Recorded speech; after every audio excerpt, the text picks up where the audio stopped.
She saw him leave at 5:15. Same as every other day jacket folded over his arm bag on his shoulder badge already unclipped before he reached the elevator. Marcus Hayes moved through the lobby the way he always did, head down, unhurried, completely unremarkable. He didn't say goodbye to anyone. He didn't stop at the front desk. He stepped through the glass doors and disappeared into the street without looking back. Claire Weston watched from the mezzanine above, coffee in hand, and said nothing. It was the same time he always left. The same posture. The same quiet exit she had noticed a dozen times before and dismissed as nothing more than an antisocial habit. Except that today was not an ordinary day. Today, her security team had spent 6 hours trying to trace a catastrophic data leak, 18 months of Nexum Group's most sensitive strategic planning now sitting in a competitor's hands. Today, the board had called twice before noon. Today, the internal audit had returned a short list of names employees with access to the compromised files employees, whose recent activity warranted a closer look. Marcus Hayes was at the top of that list, and he had just walked out the door at 5:15, same as always, as if nothing had happened. Claire set her coffee down on the railing. He knows exactly what he's doing, she thought. Right there in the quiet of the mezzanine while the rest of her team was still scrambling 2 floors below, Claire Weston made a decision. She wouldn't hand this to the investigation team. Not yet. She would find the truth herself quietly, carefully, and without giving Marcus Hayes any reason to suspect he was being watched. She would follow him. What she found over the next 2 weeks would not be what she expected. It would not confirm the story she had already written in her head. Instead, it would dismantle it piece by piece, quietly, the same way Marcus Hayes did everything, until Claire was left standing in the wreckage of her own assumptions, looking at a man she had almost destroyed, trying to understand how she had gotten everything so completely wrong. This is the story of what happened between them. What she saw, what she refused to see, and what it finally cost her to look clearly. If this kind of story stays with you, the kind that's about more than what it seems to be about, hit follow. There's more coming and you won't want to miss it. Claire Weston had built Nexum Group from a regional consulting firm into one of the most respected strategy and data analytics companies on the East Coast. 14 years of calculated decisions, brutal quarters, and a reputation that the industry described in exactly the terms she had always wanted: precise, formidable, impossible to rattle. She ran her company on logic and structure, and she ran herself the same way. Emotion was not a weakness she indulged in public. Doubt was something she processed alone and quickly. She had learned the hard way that sentiment in a boardroom was just another word for a blind spot, and Claire Weston did not allow herself blind spots. 7 years ago, her co-founder and closest business partner had quietly copied their entire client database and handed it to a competitor while Claire was in the middle of negotiating a landmark acquisition. She found out not from her security team, not from her lawyers, but from a competitor's pitch deck that landed in her inbox full of her own proprietary data. She had sat at her desk until 3 in the morning reading it, not because of the money, not because of the lost clients, but because she hadn't seen it coming. She swore she would never be caught off guard again. Marcus Hayes had been with Nexum Group for 6 years. His performance reviews read almost clinically meticulous, dependable, consistently exceeds expectations in data integrity management. He had worked his way into one of the most sensitive roles in the infrastructure division, overseeing the architecture behind Nexum's internal data access systems, including the partitioned drives that housed long-term strategic planning documents. He was also the only black man on his floor in a senior technical role. He didn't socialize. He didn't stay late. He came in at 8 and left at 5:15, and he had never once offered an explanation for it. What his colleagues didn't know, what most of them had never bothered to ask, was that he had 3 daughters waiting for him at home. Layla was 9. Simone was 7. Nia had just turned 4 and still sometimes woke in the night crying for her mother. Marcus's wife, Denise, had died of a brain aneurysm 18 months ago, sudden and total on an ordinary Tuesday morning while she was packing the girls' school lunches. One moment she was there, the next she wasn't. Since then, Marcus's life had become a relentless, precise sequence. Wake, feed, school drop-off, work, pickup, homework, dinner, bath, bedtime. Then, when the house finally went quiet, he would open his laptop and finish whatever hadn't been finished during the day. He didn't attend the Thursday evening team socials. He didn't join the fantasy football league. He answered every question, clearly smiled when spoken to, and then returned to his desk. To those who didn't look closely, Marcus Hayes was simply a man who kept to himself. To those who looked even less closely, he was something easier to distrust. Stephen Aldridge had been at Nexum Group for 11 years, long enough to know exactly where the power sat and exactly how to stay close to it.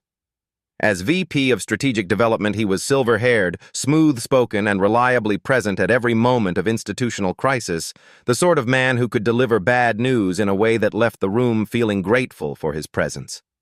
He maintained a carefully curated network of outside advisors and former colleagues, people who could be useful, people who owed him something, people whose discretion he had tested over years and found reliable, including a mid-level strategy consultant named Patrick Webb, who had worked briefly at Nexum 8 years ago before building a quiet, profitable practice, advising firms in industries where the right information at the right time was worth considerable money. In the days after the leak was first discovered, Stephen sat closest to Claire in every emergency meeting, and it was Stephen who suggested with measured concern that the investigation should focus on employees who had recently been granted elevated data access. "That's usually where these things originate," he said, adjusting his cufflinks. "Someone gets handed access they weren't quite ready for." Claire agreed. She had no reason not to. The leak had been precise. That was what bothered Claire most. It wasn't a careless exposure, a misaddressed email, an unlocked screen, someone talking too loudly in a hotel lobby. Whoever had done this had known exactly which files to access, exactly how to move through the system without triggering the primary alerts, and exactly when to do it. The competitor's response had come within days, a perfectly timed market maneuver that could only have been built on Nexum's internal roadmap. This was not an accident. This was someone who understood the architecture of the company from the inside. The internal audit team had narrowed the access window to a 40-minute period late on a Wednesday evening. 3 user accounts had been active in the relevant directory during that window. 2 of them belonged to senior members of the IT governance team, both of whom had been in a documented off-site meeting with external vendors, verified time-stamped witnessed. The 3rd account belonged to Marcus Hayes. Claire reviewed the report twice, then called her head of security, a former federal investigator named Greg Paulson, into her office and closed the door. "Is it conclusive?" she asked. "It's not nothing," Greg said carefully. "His credentials were used. Whether he was the one using them is a different question." "What else?" Greg hesitated. "There are behavioral patterns worth noting. In the last 3 weeks, he's taken at least 4 calls in the stairwell, rather than at his desk. He's been seen using a personal laptop during lunch, and twice in the past month he left the building within minutes of a major internal briefing, both times before the meeting notes had even been distributed." Claire said nothing. She was already thinking. She had seen it herself, the stairwell calls, the quick exits, the way he moved through the office like a man who was always half out the door. She had filed it away as personality. Now it rearranged itself into something else entirely. "Keep this between us," she told Greg. "Don't escalate yet." For the next 4 days, Claire watched Marcus Hayes the way she had once watched quarterly projections, methodically, without blinking, looking for the pattern underneath the pattern. She noticed the way he angled his monitor slightly away from the open floor. She noticed that he never ate lunch with anyone. She noticed that on Thursday, when Stephen Aldridge stopped by his desk with a casual question about data partition schedules, Marcus answered briefly and returned to his screen the moment Stephen walked away. He's careful, she thought. Practiced. On Friday afternoon, she watched him take a call in the corridor outside the men's room. He stood with his back to the glass, one hand pressed flat against the wall, speaking quietly. The call lasted 4 minutes. When he came back to his desk, he typed something quickly, then closed the window before anyone could see it. That evening, for the first time, Claire followed him out of the building. She kept half a block back. Marcus walked without urgency, turning left toward the parking structure on Delancey Street. She expected him to drive somewhere deliberate, a coffee shop, an office, a parking lot where someone was waiting. Instead, he drove to a grocery store. Not a regular grocery store. A discount market 20 minutes from downtown, the kind with handwritten sale signs in the windows and carts that needed a quarter to unlock. Claire sat in her car across the street and watched him go inside. 12 minutes later, he came out with 2 reusable bags worn at the handles and a pharmacy bag tucked under his arm. He drove to a small house in a residential neighborhood. The lights were already on inside. Claire parked at the end of the block. Through the front window, she could see the blur of movement, small figures quick and bright, the unmistakable energy of children who had been waiting all day for someone to come home. When Marcus opened the front door, a small girl launched herself at him before he'd even crossed the threshold. He caught her with one arm bag still in hand and held her against his chest for a moment with his eyes closed. Claire didn't move. She watched him for the next hour and 40 minutes. She watched him heat something on the stove while the oldest girl spread homework across the kitchen table. She watched him crouch beside the youngest, flushed and slow-moving sick. She realized that was what the pharmacy bag had been, and press his hand to her forehead with an expression so unguarded it looked like a different man entirely. She watched him sit beside the middle child and work through what appeared to be a math worksheet patient, and unhurried while something simmered on the burner behind him. At 9:15, the lights in 2 upstairs rooms went dark. At 9:40, Marcus sat down at the kitchen table with his personal laptop. Claire recognized the posture immediately. Shoulders forward, focused the particular stillness of someone doing real work. He stayed there for over an hour. She drove home in silence. For the first time since she had seen his name on the audit report, the certainty she had been carrying shifted. Not disappeared, but shifted like a weight that had moved slightly off-center. She pressed it back into place. One evening doesn't explain a compromised file system, she told herself. People who betray companies have families too. But she sat in her car outside her own building for a long time before she went inside. One evening wasn't evidence. Claire knew that. She returned to the office and did what she always did when emotion threatened to interfere with judgment. She went back to the data. Greg Paulson had spent the weekend running a deeper trace and found 3 additional anomalies. Small data queries run in the weeks before the main breach. Each one pulling a narrow slice of the strategic files, each one just under the threshold that would normally trigger an alert. Individually, they meant nothing.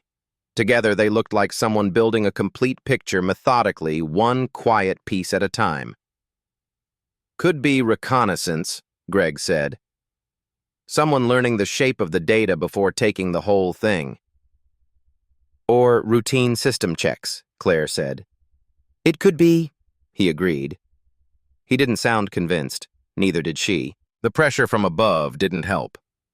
By Tuesday, 3 members of the senior leadership team had found separate reasons to mention Marcus Hayes in conversation, always sideways, always careful, but the direction was clear. Stephen Aldridge was the most consistent. In the hallway after the morning briefing, he fell into step beside Claire and said almost gently that he was concerned about the pace of the investigation. The board wants to see decisive action, he said. Not a prolonged process that makes the company look like it can't manage its own internal risk.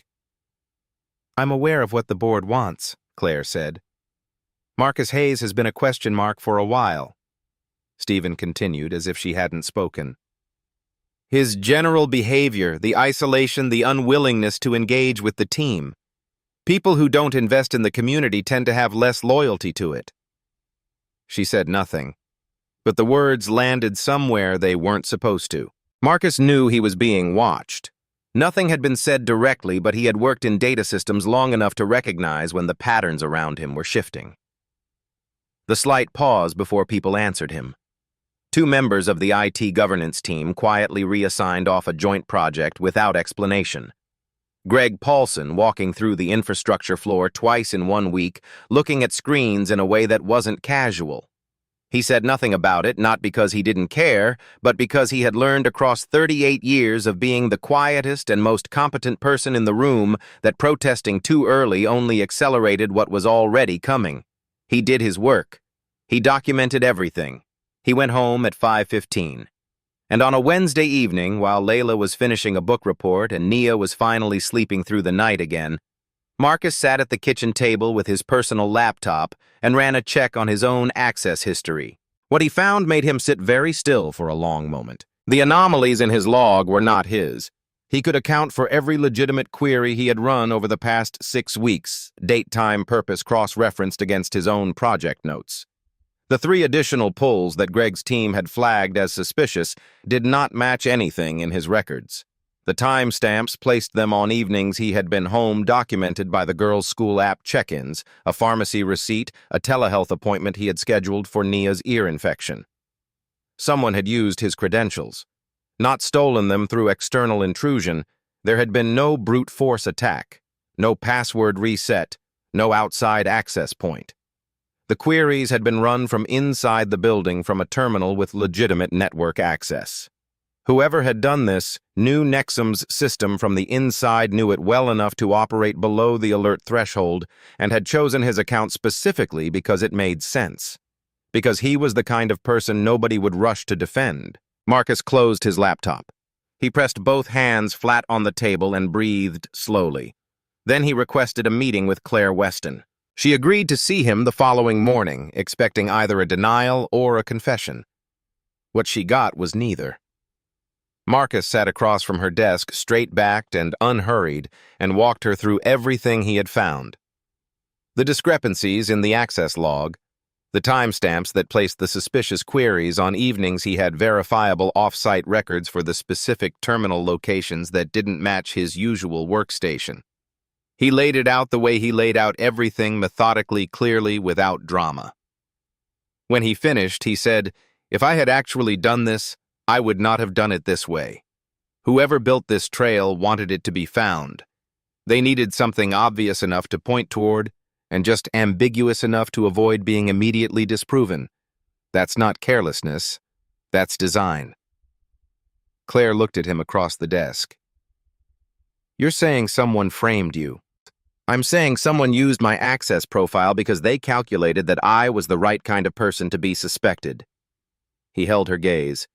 Quiet, isolated. No alliances on the executive floor. No one who would immediately stand up and say this doesn't fit. A pause. "I'm not telling you anything you haven't already noticed about how this investigation has been framed." The room was very quiet. Claire thought about Stephen Aldridge in the hallway. People who don't invest in the community tend to have less loyalty to it. She thought about how smoothly that sentence had been delivered, how naturally it had pointed her gaze in a direction that was already prepared for it. "I'm going to need to verify everything you've just shown me independently," she said. "I expected that." He slid a folder across the desk, printed documentation organized, tabbed. "Everything I found is in there." He stood to leave. "Mr. Hayes." She stopped him before he reached the door. "Why didn't you come to me sooner?" He turned. The expression on his face was not angry. It was something quieter and more difficult to look at directly. "Because I wasn't sure you'd be ready to hear it," he said. Then he left. Claire sat alone with the folder in front of her and the uncomfortable silence of a woman beginning to understand that she had been looking in exactly the direction someone wanted her to look. They worked quietly and separately for the next 5 days. Claire pulled raw system logs from IT infrastructure under the cover of a routine security review cross-referencing terminal IDs against building access records for the evenings in question. The 3 preparatory queries had been run from Terminal 7 on the 14th floor, a workstation inside the Strategic Development Suite. Marcus Hayes did not work on the 14th floor. His building badge had not been swiped there on any of those evenings. She pulled the badge records for everyone who had accessed the 14th floor on those dates. Stephen Aldridge's name appeared on all 3. Along with 11 others, the floor housed 8 full-time staff and was regularly accessed by senior leadership. His presence could be explained away in 30 seconds by a man as fluent in explanations as Stephen. But it was enough to make Claire stop and recalibrate.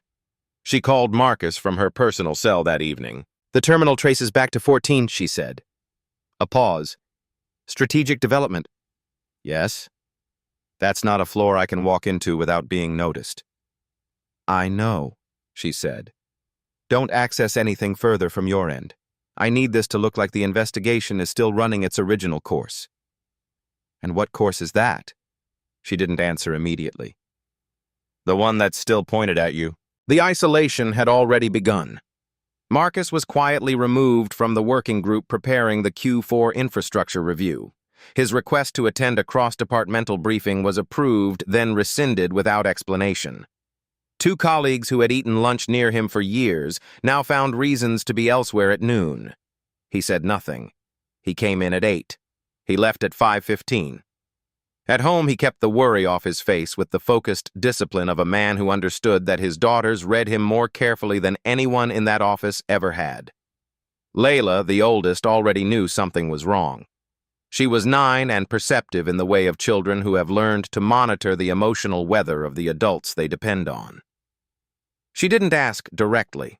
She just started setting the table without being asked and making sure Naya was bathed before Marcus got home, quietly reducing the load wherever she could. He noticed.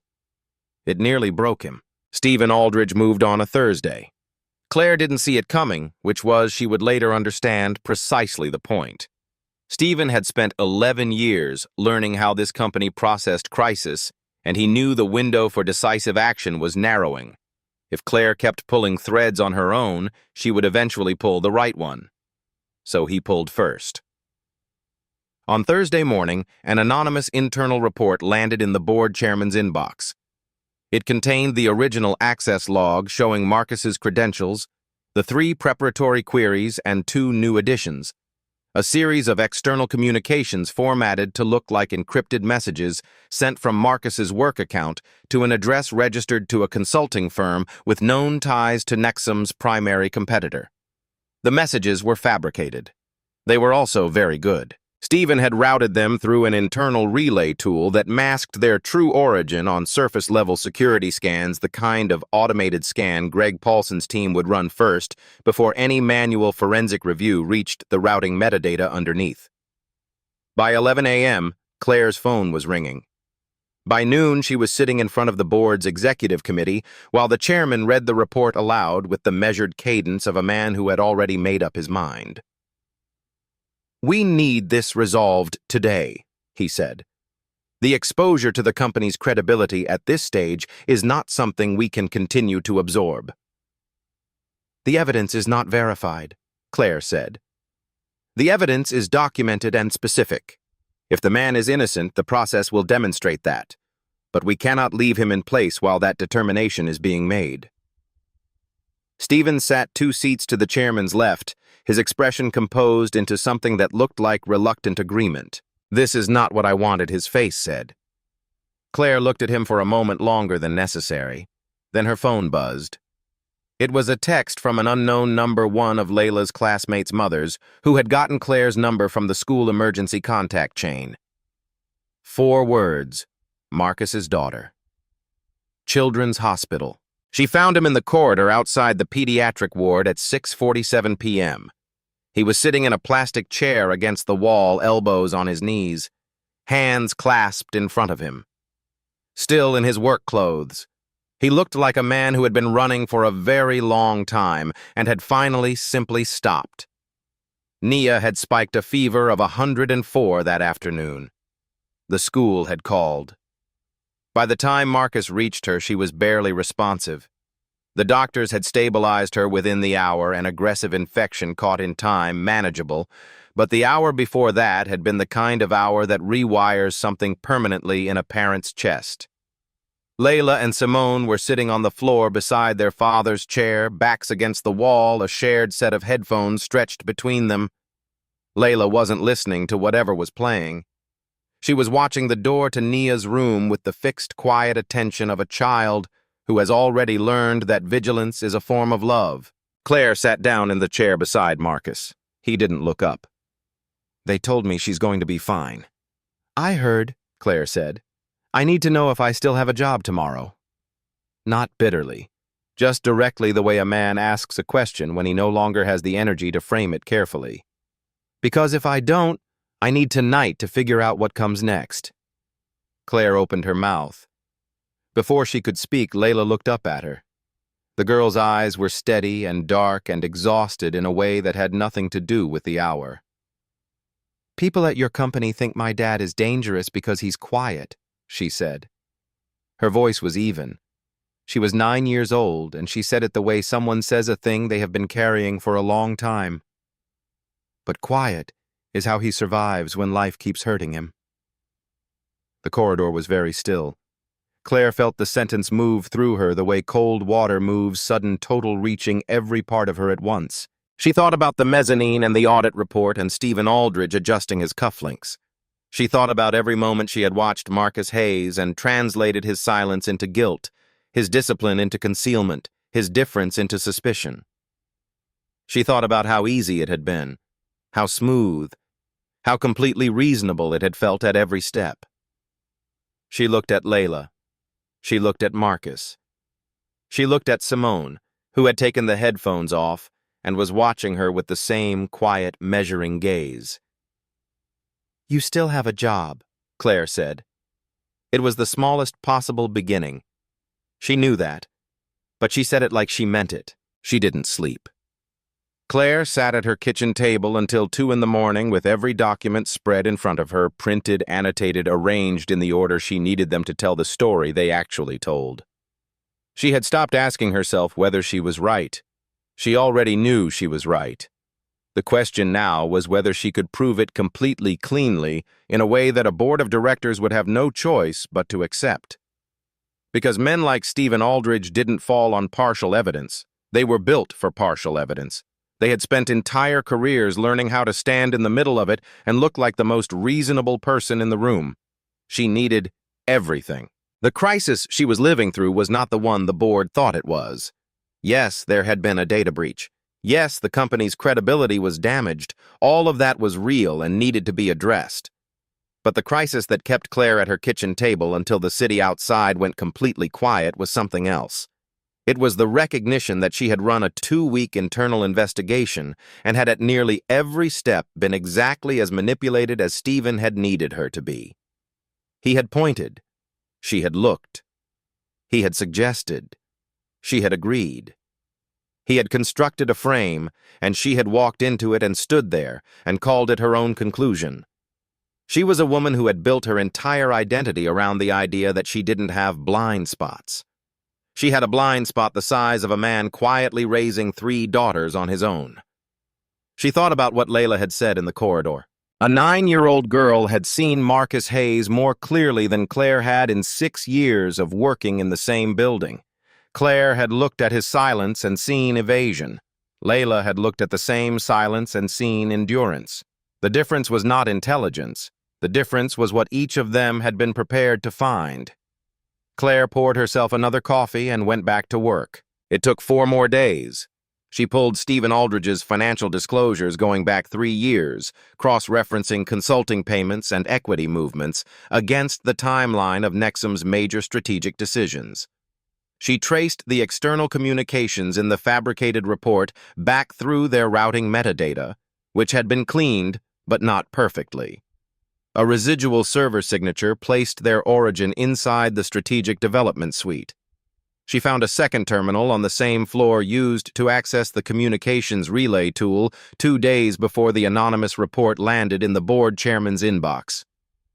Stephen Aldridge's badge log placed him there both times. Then she found the financial chain. 3 wire transfers over the past 14 months, moving from a holding company through 2 layers of corporate registration and landing finally in a personal investment account connected to Patrick Webb. The same Patrick Webb who had worked briefly at Nexum 8 years ago, who now ran a consulting practice and who had recently been retained by the firm that had moved so quickly on Nexum's leaked roadmap. It was not a perfect chain, but it was a chain. She called Greg Paulson at 7 a.m. and told him to be in her office at 8 with no one else in the room. The following Thursday, the board meeting was called. Stephen arrived with the quiet confidence of a man who believed he had already won. He had spent the past week reinforcing the fabricated evidence with the board chairman through careful, concerned side conversations, positioning himself as the reluctant voice of institutional responsibility. He had done this before Claire realized. Not this exact thing, but this posture. He had made a career of being the man in the room who named the problem and gestured at the solution, and he had chosen his targets with precision each time people talented enough to be credible threats, isolated enough to be defenseless. Marcus Hayes had simply been the most recent. Claire let Stephen open the meeting.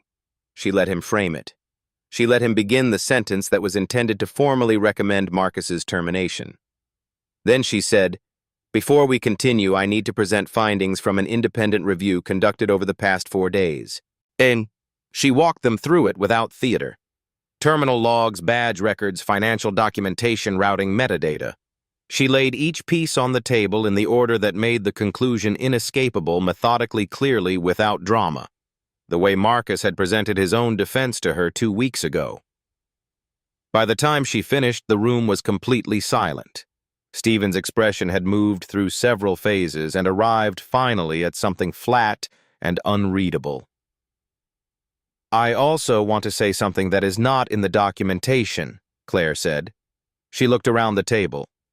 "This company spent 2 weeks pointing its suspicion at a man who had done nothing wrong. We did it because the data gave us a starting point and we never sufficiently questioned the direction we were pointed in. We moved quickly because he had no one to slow us down. No alliances on this floor, no institutional relationships, no history of making himself visible to the people who make decisions." She paused. "That is not a security failure. That is something else, and we need to call it what it is." No one spoke. "Marcus Hayes is reinstated effective immediately with full back pay for any disruption to his role. I will be meeting with him directly to discuss next steps." She closed the folder. "Stephen, I'm going to ask you to leave the room now. Legal will be in contact before end of day." Stephen Aldridge stood. He looked at Claire for a moment with an expression that might have been calculation or might have been something approaching recognition.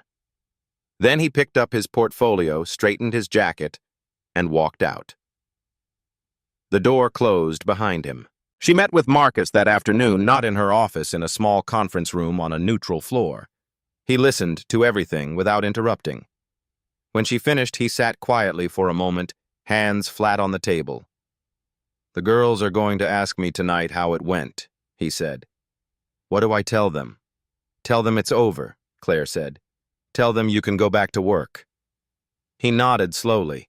The look on his face was of a man processing the return of something he had stopped allowing himself to expect. "I owe you an apology," Claire said. "Not a formal one, a real one. I looked at you and I saw what I was told to see, and I didn't push back on it hard enough or fast enough. That's on me." Marcus looked at her carefully, the look of someone deciding whether the words in front of them are the real ones or the performed ones. "Then do something about it," he said simply. It was not forgiveness. It was not a clean slate. But it was the beginning of something that might, with time and consistent action, become trust. Nia was discharged on a Saturday. Claire knew because Marcus sent a single text, "Nia's home." She replied, "Good." Then after a moment, "Would it be all right if I stopped by this week?" "Not for work." The response took several hours. Then "Wednesday evening is fine." She brought nothing. She had considered it flowers, something for the girls, a gesture of some kind, and then decided that arriving with a gift at the home of a man she had nearly destroyed was its own kind of presumption. She drove to the address she knew from the nights she had sat outside it in the dark, watching through a window, building a case against someone who had been doing nothing more than keeping his family alive. The house looked different in the early evening light of a Wednesday with the porch lamp on and the front door open behind the screen. Smaller than she remembered, more ordinary, more real. She knocked. Layla answered. The girl looked at her with the same steady, measuring gaze she had turned on Claire in the hospital corridor, not hostile, not warm, simply evaluating. "My dad said you were coming," Layla said. "Is that okay with you?" Claire asked. Layla considered this seriously, the way 9-year-olds consider things when they have been given more responsibility than they should need. Then she pushed the screen door open and stepped aside. Marcus was in the kitchen. The table was already cleared, dinner recently finished. A faint smell of garlic and onions still in the air. Simone was on the living room floor with a book. Nia was on the couch under a blanket, small and soft-faced, and considerably more cheerful than a recently hospitalized child had any right to be.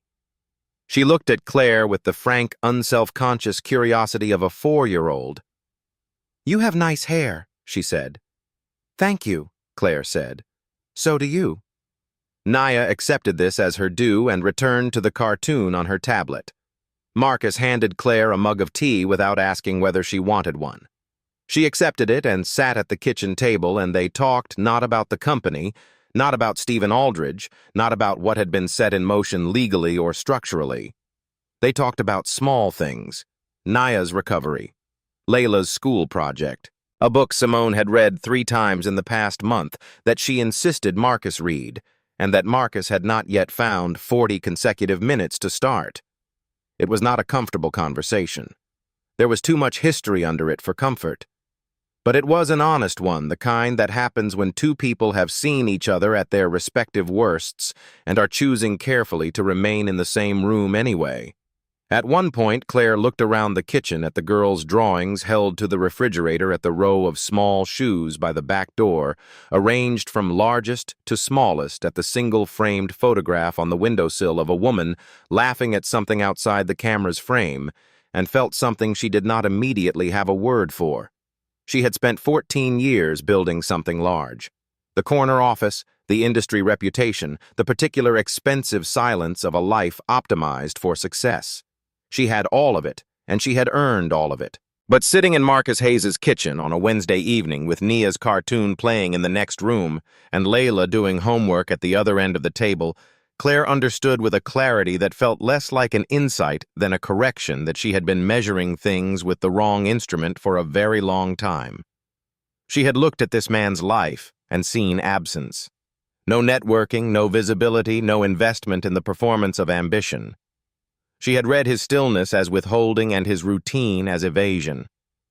What she had actually been looking at was a man who had decided with complete intention what mattered most and had organized his entire existence around protecting it.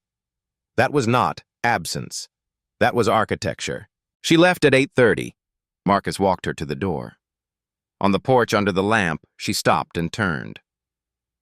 "The policy changes I told the board about review protocols, investigation, oversight, access, auditing, but also how we talk about people, how we frame difference, how we decide who gets the benefit of the doubt and who gets the audit trail." She paused. "It's going to take longer than I want it to." "Most things do," Marcus said. "I know I can't undo what happened." "No," he agreed. "You can't. But I want to do the next part right," she said. Marcus looked at her for a moment. The porch light was steady above them, and somewhere inside the house, Nia laughed at something sudden and bright and completely unguarded. "Then start tomorrow," he said, "and the day after that." It was not absolution. It was something more durable direction. Claire nodded, once walked to her car, and drove home through the quiet streets with both hands on the wheel and the particular unfamiliar feeling of a woman who had finally stopped looking in the direction she had been pointed and started at last to see. Don't mistake silence for guilt. Don't mistake difference for disloyalty. Some people carry so much that they simply don't have anything left to spend on explaining themselves to the world, and sometimes the most dangerous person in the room is not the quietest one. It's the one who knows exactly what to say. Marcus Hayes didn't become a hero in any loud way. He just kept going home on time. He kept showing up. He kept choosing every single day the people who needed him most. And sometimes what changes everything is not discovering who did wrong. It's finally choosing to see clearly the person who never stopped doing right. If this story meant something to you, follow the channel. Every story here is about the things we overlook, the people we misjudge, and what happens when we finally decide to look a little closer. You won't regret it.